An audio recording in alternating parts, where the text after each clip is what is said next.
उच्च प्रीमियम चांदी के बुलियन स्टैकिंग के सबसे निराशाजनक पहलुओं में से एक हो सकते हैं। चांदी के स्टैकर्स के रूप में मुझे लगता है कि हम सभी वहां रहे हैं। आप जानते हैं, जब चांदी की स्पॉट कीमत गिरती है तो आप इसका लाभ उठाना चाहते हैं और गिरावट पर खरीदना चाहते हैं और कुछ चांदी स्टैक करना चाहते हैं। फिर आप कुछ चांदी की बार या शायद कुछ चांदी के सिक्के खरीदने जाते हैं और प्रति औंस की कीमत हाल के वर्षों में 5%, 10% और कुछ उत्पादों पर जैसे चांदी के ईगल कभी कभी स्पॉट कीमत से 100% तक हो जाती है।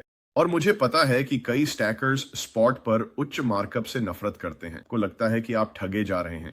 लेकिन क्या होगा अगर मैं आपको बताऊं कि चांदी के बुलियन प्रीमियम के चक्र को अपने लाभ में बदलने का एक तरीका है, और यहां तक कि उच्च प्रीमियम का उपयोग करके अपने स्टैक को बढ़ाने और मुफ्त भौतिक चांदी प्राप्त करने का भी।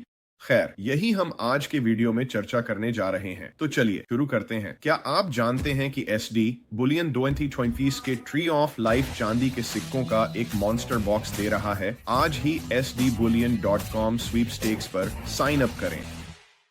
ठीक है सभी लोग, तो आज हम एक त्वरित हैक के बारे में बात करेंगे जिसका उपयोग आप बिना एक पैसा खर्च किए अपनी चांदी की स्टैक को बढ़ाने के लिए मुफ्त चांदी के बुलियन प्राप्त करने के लिए कर सकते हैं। लेकिन निश्चित रूप से यह जादू नहीं है, इसमें केवल इस वीडियो को देखने से अधिक शामिल है। लेकिन अनुशासित चांदी के स्टैकर्स के लिए जो एक रणनीति लागू कर सकते हैं और उस पर टिके रह सकते हैं, यह वास्तव में आपके दीर्घकालिक लाभ और आपकी चांदी की स्टैक के आकार को बिना किसी अतिरिक्त लागत के बढ़ा सकता है। अब मैं आपको सस्पेंस में नहीं छोड़ने वाला हूं। यह रणनीति वास्तव में काफी सरल है। इसमें तब चांदी के कुछ प्रकार के भौतिक बुलियन खरीदना शामिल है जब प्रीमियम कम होते हैं, और फिर जब वे बढ़ते हैं, जैसा कि अक्सर कुछ उत्पादों पर विशेष समय पर होता है, उन्हें बेचना और लाभ को कम प्रीमियम वाली चांदी में रोल करना। मूल रूप से कम खरीदें, उच्च बेचें। यह किताब में सबसे पुरानी चाल है ना? लेकिन यह उससे थोड़ा अधिक जटिल है। आपको यह जानने की आवश्यकता है कि किस प्रकार के चांदी के बुलियन को कब खरीदना और बेचना है, और आज मैं आपके साथ कुछ चार्ट और डेटा साझा करने जा रहा हूं ताकि आपको दिखा सकूं कि आप वास्तव में इस तकनीक को कैसे अधिकतम कर सकते हैं। और मूल रूप से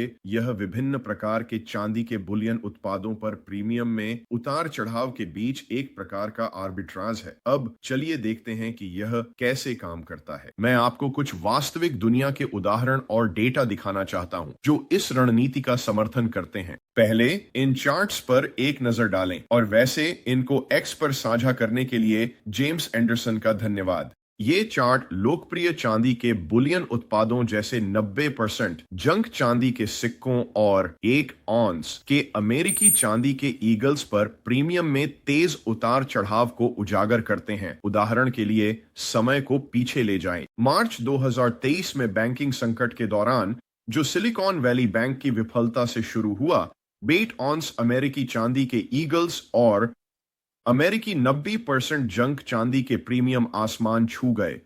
इस प्रकार की वृद्धि तब होती है जब विशिष्ट चांदी के उत्पादों की मांग में अचानक वृद्धि होती है। इस मामले में यह चांदी के बुलियन के सबसे मुख्य धारा और पहचानने योग्य रूप थे, क्योंकि आम जनता घबरा गई और बैंकिंग प्रणाली के पतन के निकट जोखिम के कारण चांदी खरीदने लगी। और यदि आप उन उत्पादों को रख रहे हैं जो अचानक उच्च मांग में हैं, तो आप बड़ा लाभ कमा सकते हैं। अब चलिए 2021 में और पीछे चलते हैं, और उस समय जंक चांदी के प्रीमियम स्पॉट से 5% से कम थे। यह 90% जंक चांदी के सिक्कों को खरीदने का अच्छा समय था। फिर जैसे जैसे बैंकिंग संकट के दौरान बाजार में अनिश्चितता बढ़ी, प्रीमियम स्पॉट से लगभग 50% तक बढ़ गए। तो इसे कल्पना करें, यदि आप 2021 में जंक चांदी खरीद रहे होते तो स्पॉट प्राइस के साथ जो भी हुआ हो, आप प्रीमियम के उछाल के साथ उस लहर पर सवार हो सकते थे, उन्हें छोटी पर बेच सकते थे, क्योंकि निश्चित रूप से प्रीमियम दोनों दिशाओं में जाते हैं। ये खरीदारों और विक्रेताओं दोनों के लिए होते हैं। और फिर उन लाभों को कम प्रीमियम वाले चांदी के बुलियन में परिवर्तित किया, जैसे किलो चांदी की बार या 100 ऑन्स की चांदी की बार। बैंकिंग संकट के दौरान चांदी की बार के प्रीमियम थोड़े बढ़ गए, लेकिन वे जंक चांदी या ईगल्स की तुलना में स्पॉट के बहुत करीब बने रहे। बस इस एक ऐतिहासिक घटना में अपने चांदी के व्यापारों का रणनीतिक समय निर्धारित करके आप अपने स्टैक को काफी बढ़ा सकते थे, लगभग 30 से 40% बिना एक भी अतिरिक्त डॉलर खर्च किए चांदी पर। यह मेरे हिसाब से काफी प्रभावशाली है। और वैसे अगर आप अपनी स्टैक को स्मार्ट तरीके से बढ़ाने के लिए इस तरह की और रणनीतियां प्राप्त करना चाहते हैं तो सुनिश्चित करें कि आप मेरी 100% मुफ्त चांदी स्टैकर न्यूज़लेटर के लिए साइन अप करें, जिसका लिंक विवरण में है। और यहाँ की मुख्य सीख वास्तव में काफी सरल है। अगर आप कम खरीदना और अधिक बेचना चाहते हैं तो आपको वही खरीदना होगा जो अन्य बेच रहे हैं और वही बेचना होगा जो अन्य खरीद रहे हैं। और इस विशेष समय पर इसका मतलब सही बुलियन उत्पादों पर ध्यान केंद्रित करना है। और इस समय मैं व्यक्तिगत रूप से जंक चांदी, जिसे 90% संवैधानिक अमेरिकी चांदी भी कहा जाता है, पर ध्यान केंद्रित कर रहा हूं। चांदी के सिक्के जैसे कि डाइम, क्वार्टर और आधे डॉलर जो 1964 और उससे पहले के हैं, दो कारणों से। क्योंकि प्रीमियम ऐतिहासिक रूप से निम्न स्तर पर वापस आ गए हैं और वे अब इन सिक्कों का निर्माण नहीं कर रहे हैं, इसलिए आपूर्ति केवल यहां से घट सकती है। यही कारण है कि मैं भविष्य में 90% जंक चांदी के सिक्कों पर प्रीमियम में वृद्धि की उम्मीद करता हूं, जो संभवतः 2023 में देखी गई वृद्धि से भी अधिक महत्वपूर्ण हो सकती है। चांदी के ईगल भी हाल के वर्षों की तुलना में अधिक उचित प्रीमियम पर हैं, इसलिए अभी इनका संग्रह करना एक अच्छा समय है। बेशक यह सिर्फ मेरी राय है, वित्तीय सलाह नहीं है, इसे अपनी समझ के अनुसार लें। लेकिन जब उन्माद अनिवार्य रूप से आएगा और प्रीमियम फिर से बढ़ेंगे तो यह आपके लिए इन उच्च प्रीमियम सिक्कों को बेचने का अवसर होगा और लाभ को कम प्रीमियम वाले बुलियन जैसे किलो बार, 100 ऑन्स बार या यहां तक कि अक्सर अनदेखी की जाने वाली 0.9999 चांदी की राउंड्स में निवेश करने का। अब आपके लिए एक त्वरित टिप है, जब ईगल या जंक चांदी पर प्रीमियम अपने उच्चतम स्तर पर होते हैं तो खराब चीज आप कर सकते हैं है उन्माद का पीछा करना और उस उन्माद में खरीदना।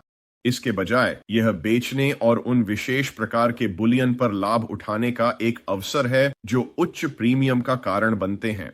और एक अन्य चेतावनी यह है कि जबकि कुछ चांदी के बुलियन उत्पाद जैसे 40% चांदी के आधे डॉलर या 35% शुद्ध चांदी के युद्ध निकेल आपके लिए अच्छे लग सकते हैं, उस समय कम प्रीमियम के कारण लुभावने होते हैं, मैं सामान्यतः उन्हें टालता हूं क्योंकि उनकी शुद्धता कम होती है और मैं उस समय उपलब्ध किसी भी कम प्रीमियम 0.9999 या बेहतर चांदी के बुलियन पर टिके रहूंगा। इसे संक्षेप में कहें तो यह रणनीति वास्तव में धैर्य, समय और अनुशासन पर निर्भर करती है। और यदि आप संतुलित रह सकते हैं और इस प्रीमियम आर्बिट्रेज का लाभ उठा सकते हैं तो आपकी चांदी की स्टैक बहुत तेजी से बढ़ सकती है, जितनी आप अन्यथा उम्मीद कर सकते हैं। यदि आपको इस चांदी के स्टैकिंग रणनीति का विश्लेषण पसंद आया और आप सोने और चांदी के बाजारों में अपने लाभ को अधिकतम करने के और तरीके सीखना चाहते हैं तो कृपया उन अन्य वीडियो को देखें जो अभी आपकी स्क्रीन पर आ रहे हैं। हम और अधिक स्टैकिंग रणनीतियों और सोने और चांदी के बाजार की अंतर्दृष्टियों में गहराई से जाते हैं। देखने के लिए धन्यवाद। स्मार्ट सिल्वर स्टैकर बाहर